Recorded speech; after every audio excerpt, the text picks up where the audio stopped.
Oi meninos, tudo bem? Voltamos, à nossa terceira aula, quase terminando já a disciplina. E hoje nós vamos falar sobre infecções dentro da UTI, tá certo? A tecnologia aplicada à assistência hospitalar em UTI viabiliza o prolongamento da sobrevida do paciente em situações adversas. Esse fenômeno altamente positivo por um lado, por outro, é um dos fatores determinantes nos casos de aumentos de risco de infecção hospitalar em pacientes críticos, tá certo? Então, meninos, a UTI ela é uma unidade de sobrevida, porém, lá dentro, nossos pacientes eles têm N aparelhos, N catéteres, N acessos e para que faça a medicação chegar mais rápido no paciente, para que a assistência no paciente ele chegue bem mais rápido, que esse é o intuito da UTI. Porém, cada vez que nós abrimos uma porta, nós abrimos um acesso, ele se torna uma porta de entrada tanto para as medicações, mas também para outros tipos de organismos, tá certo? Pode vir medicação, boa, maravilha, esse é o intuito inicial. Porém, dentro desse contexto, nós vamos ter entrada de micro-organismos, de bactérias suscetíveis presentes dentro do hospital, que é extremamente normal. E essas bactérias, elas causam as infecções. E aí entra o nosso papel da enfermagem para reduzir essas infecções. Porém, como é que nós vamos reduzir algo se nós não conhecemos? Por isso que é importante a aula de hoje nós conhecermos essas infecções mais presentes dentro da unidade de terapia intensiva, para que a gente, conhecendo como o paciente adquire essa infecção, nós vamos poder minimizar os efeitos dela, como também mitigar a entrada desse vírus, essa bactéria, junto a esse paciente, tá certo? Na UTI concentram-se pacientes clínicos ou cirúrgicos mais graves, necessitando de monitorização e suporte contínuo de suas funções vitais. Esse tipo de clientela apresenta doenças ou condições clínicas predisponentes à infecção. Foi o que nós falamos. Além dele ter N portas de acesso para fazer as medicações, para fazer o uso de catéteres de alívio, de urina, de alívio, catéteres de demora urinário, ali deixa uma entrada, tá certo? Se ele é uma entrada já para esses micro-organismos, porém, esses pacientes que já vão para lá, eles já vão com um histórico de doenças mais severas, doenças mais graves, né? Nós não temos alguns pacientes que são menos graves na UTI, temos que eles necessitam de maior observação, mas quase sempre são pessoas que já têm uma diabetes elevada, já têm uma hipertensão arterial elevada, ou está descompensada, tanto para mais quanto para menos, e aí esse paciente ele já é um paciente grave por si só, tá certo? Já é um paciente crítico por si só. Então, junta-se a condição clínica desse paciente com a condição clínica da UTI, a gente abrindo várias portas de entrada, não de micro-organismos, tá certo? Mas várias portas de entrada para que seja feita a medicação, para que seja feita amostragem de exames, e aí é uma consequência essas infecções hospitalares. Muitos deles já se encontram infectados ao serem admitidos à unidade e absolutamente a maioria é submetida a procedimentos invasivos ou imunossupressivos com finalidade diagnóstica e terapêutica.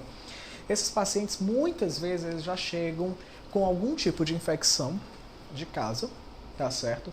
Sendo que eles chegando com essas infecções de casa, eles já causam dificuldades nessa passagem de medicamentos, nessa passagem de aparelhagem para que ele tenha essa sobrevida. Porém, nós temos que ver também que ele vai ser invasivo, como nós dissemos, e também imunossuprimidos. Nós vamos dar a medicação a esse paciente que vai diminuir a quantidade imunológica dele. Então, temos um paciente crítico que já vem de doenças pregressas na sua vida, temos a unidade de terapia intensiva que faz N acessos, N procedimentos invasivos para que passe medicação, para que faça tipagem de exames, mas nós também, e aí com essa característica da UTI, nós vamos também ter uma possível entrada de micro-organismos que é presente no hospital. E, além do mais, a imunossupressão. O que é essa imunossupressão?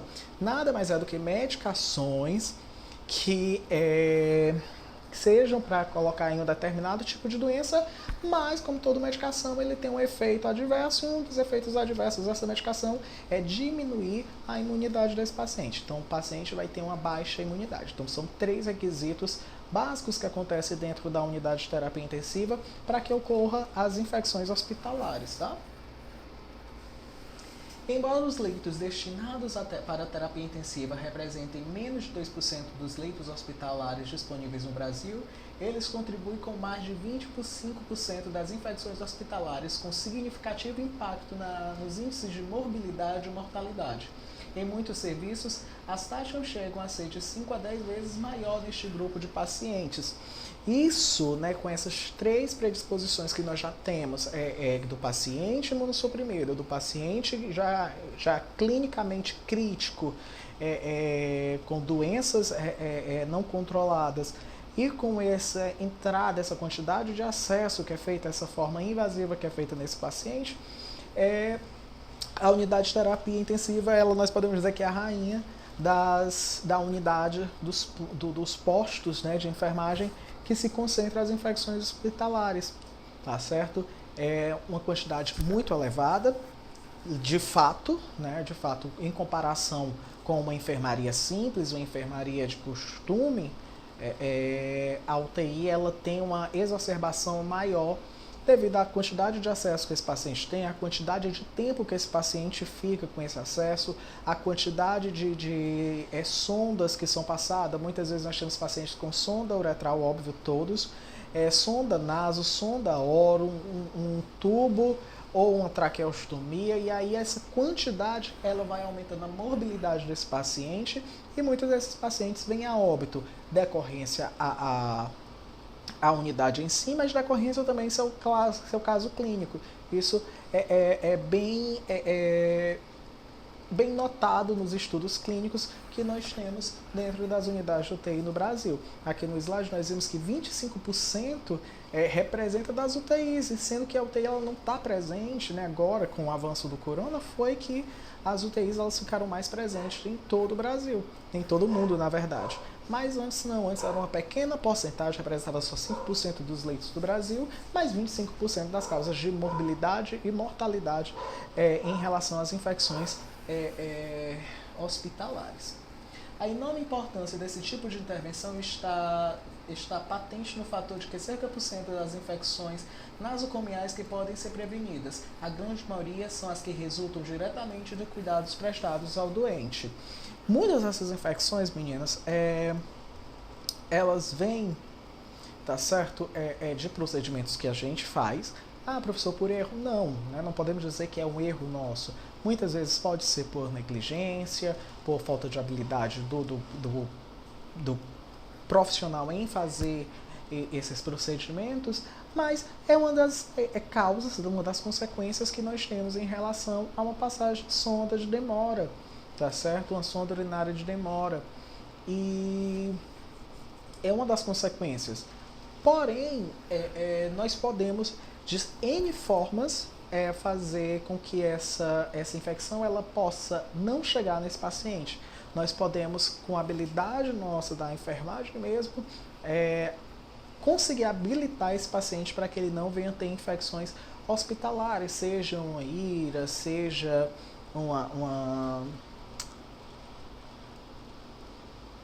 Perdão, esqueci o nome das outras infecções, tá certo? Mas nós vamos conseguir simplesmente diminuir a quantidade dessas infecções hospitalares nesses pacientes. Nós vamos conseguir fazer com que essas infecções não cheguem nesses nossos pacientes. Isso vai ser de maravilhosamente grato para a gente, porque vai ter um menos trabalho para o paciente, para a família, porque vai ter uma recuperação plena e esse paciente vai voltar para o seio familiar.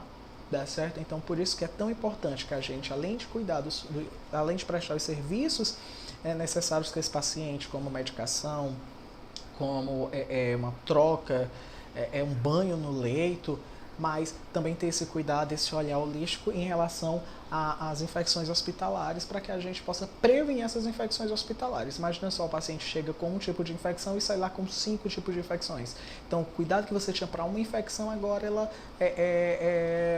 subiu a 10 graus, né? Então, são 10 infecções agora para você cuidar. Então, essa é a importância que a gente tem com o nosso paciente. Lembrando que é dever de todos os profissionais, eles cuidarem, tá certo? Promover uma saúde desse paciente, promover o retorno rápido desse paciente para a sociedade. É meu como enfermeiro, é de vocês como técnico, é do profissional médico, é do profissional fisioterapeuta, psicólogo, se tiver psiquiatra, do serviço social, todos. É um conjunto que vai trabalhar para que esse paciente tenha um retorno rápido. Então é dever de todos os profissionais de saúde promover um ambiente biologicamente seguro. É nossa responsabilidade saber, como eu digo, todos os profissionais, tá certo, da área da saúde, é nossa responsabilidade saber que esse paciente corre um risco e que nós vamos ter que, de fato, trabalhar com a biossegurança do local, a nossa biossegurança, a biossegurança desse paciente e promover um local seguro. É saber onde colocar bandejas, é saber onde colocar prontuários, é saber como identificar corretamente um frasco de soro, é saber fazer a medicação correta, é saber não contaminar procedimentos que tenham o circuito fechados. Nossa obrigação também, até além do mais, colocar o lixo na lixeira corretamente. Nós sabemos que nós temos 2 tipos de lixeira dentro de um hospital, que são o lixo comum e o lixo biológico, e aí nós vamos saber a diferenciação. E quantas vezes nós confundimos, tá certo? Confundimos esse local de lixo, esse local de descarte desses resíduos sólidos, e aí nós podemos se confundir e causar, tem alguma bactéria forte que foi jogada ali naquele cesto, naquela lixeira, e aí aquele micro-organismo se proliferar ali e causar todo um dano em toda a ala que está esse paciente. Então, imagina só, você está na UTI, tem um paciente com bacilo de Koch ainda desconhecido, você joga e aquele lixo passa 5, 6, 7, 8, 9 dias dentro daquele cesto, e quanta proliferação ele vai trazer para o meio, como modo geral, tá certo? Então é nossa obrigação, profissionais da saúde como um todo, tá certo? Todas as pessoas que estão próximas ao paciente, todos os profissionais próximos ao paciente, eles têm que ter cuidado, eles têm que ter zelo nesse ambiente de trabalho, ter zelo nesse ambiente que o paciente se encontra. Nossa primeira infecção que nós vamos falar é a infecção respiratória. A infecção respiratória ou de vias aéreas superiores e inferiores é uma infecção que surge em qualquer região do trato respiratório, tá certo? Ou seja, ela pode... Aonde é que começa o nosso trato respiratório? Lembrando lá da anatomia. Começa aqui nas nossas narinas e vai descendo todo o nosso tubo até chegar aos pulmões. Então, superior e inferior. Tá certo? Então, toda essa infecção ela pode atingir qualquer seio desse que nós vamos estar fazendo. Como narinas, gargantas, os ossos da face, até as vias aéreas inferiores ou baixas, como os brônquios e os pulmões. Tá certo? Então, coloco tudo isso aí junto. Aonde tiver uma infecção desse tipo, aonde tiver uma infecção localizada nessas regiões, é o tipo de infecção respiratória. Tá apertadinho, né, gente? Deixa eu ver se dá pra... Pronto, deixa eu ver se melhorou um pouquinho. E aí os cuidados que nós vamos prover para esse paciente. Primeiramente, nós como profissionais de enfermagem, nós vamos promover uma boa higiene orotraqueal, especialmente nos doentes com sondas nasogástricas. Os micro-organismos se proliferam com grande facilidade no meio descuidado. Nossos pacientes que são internados em UTI, eles perdem literalmente o senso do cuidado, porque esses pacientes muitas vezes eles vão estar entubados, eles vão estar sedados e eles vão estar literalmente dormindo. Né? Num termo mais chulo do que nós podemos dizer, vai ser pacientes que estão dormindo. O paciente que está dormindo, ele não tem condições de fazer o seu banho, ele não tem condições de escovar seus dentes, ele não tem condição de comer, e todo esse trabalho a gente é que vai fazer. Quando eu coloco aqui promover a higiene orotraqueal, eu vou até mais. Né? A orotraqueal é o tubo orotraqueal que esse paciente está utilizando, né? Que vai lá para os pulmões dele, para que ele possa respirar junto com o ventilador. E ele vai estar ali, mas além de nós fazermos a limpeza desse tubo como um corpo completo, nós temos que fazer também da mucosa oral desse paciente, tá certo? Professor, como é que eu vou escovar os dentes de um paciente que está com um tubo oro enorme na boca dele, passando na oral dele? E aí nós vamos prover, tá certo, a maior limpeza possível que nós podemos fazer nesse paciente. Nós vamos prover uma limpeza asséptica nesse paciente, seja com o uso de um flúor ou o uso de um enxaguante bucal embebido numa gaze e fazendo essa limpeza oral nesse paciente, como também na aspiração desse tubo, tá certo? Para que não se crie com a quantidade excessiva de muco nesse tubo e nem nessa região orotraqueal, na região oral desse paciente, se crie esse grude de resíduos, tá certo? Que é normal da nossa flora, mas em exacerbação ele vai fazer a festa lá dentro, tá certo? Então nós temos que fazer tanto a aspiração desse tubo, tanto a limpeza desse tubo orotraqueal, mas como também a higiene da mucosa oral desse paciente. Cumprir um correto esquema de hidratação, tendo em conta o tipo de doente e suas características, especialmente em doentes com sua capacidade motora diminuída, pois facilmente aparece êxtase de secreções e consequente infecções de vias respiratórias. É importante que esse paciente, apesar dele estar lá recebendo soro, muitas vezes praticamente para manter o sistema aberto, para manter a via pérvia, né, esse paciente está sendo hidratado através do soro. Essa hidratação que nós vamos dar a ele, essa hidratação oral, é literalmente para que os lábios deles não ressequem, simplesmente para manter essa pele hidratada, para que ele consiga ainda saber que tem algum sentido, tá certo? Além de manter a hidratação venosa desse paciente, que é de extrema e suma importância. Eu sempre coloco, nós sempre colocamos, não é água, né? Nós colocamos o soro e esse soro é embebido na gaze, passa todo ali na mucosa do paciente, nos lábios do paciente, para que ele não fique ressecado. Lembrando, a UTI é um lugar fechado, é uma unidade fechada, ar-condicionado 24 horas, e esse paciente ele vai ficar com os lábios ressecados, e aí nós vamos fornecer essa ajuda a ele, além, claro, da hidratação venosa quando prescrita pelo profissional médico, tá certo? Proporcionar uma mobilidade ao paciente que apresente essa capacidade diminuída através de alterações de decúbito, vai contribuir para uma melhor ventilação e facilitando assim o impedimento de êxtase de secreção e, por consequente, uma inflamação dos alvéolos. É importante sempre que nós façamos a troca de decúbito do nosso paciente, porque primeiro, esse paciente, os músculos, quando nós mexemos esse paciente, o músculo vai entender que esse paciente ainda está ali presente, tá certo? Ele ainda tem movimento, ele ainda tem força, e aí nós vamos ajudar, vamos fazer teoricamente um exercício. Essa troca de decúbito, o músculo ele vai entender como um exercício. Chegar no paciente, claro, esse paciente, gente, que nós vamos fazer essa troca de decúbito na UTI, não é um paciente clínico, lá da enfermaria clínica, não, é um paciente de UTI que muitas vezes ele vai ter recluso no leito, com movimentação zero, o mínimo de movimento possível. E aí nós vamos fazer somente pacientes que têm condições de fazer esse movimento, tá certo? Para que os músculos entendam, para que o nosso cérebro entenda, para que a fisiologia do nosso corpo entenda que nós mexendo, fazendo esses movimentos de troca de decúbito a cada 2 horas, a cada 1h30, ele entenda que aquele paciente ainda está ali. Quando nós não temos movimento, como nós não nos movimentamos, o nosso músculo ele hipertrofia, tá certo? Atrofia, na verdade. Hipertrofiar, atrofiar, tá certo?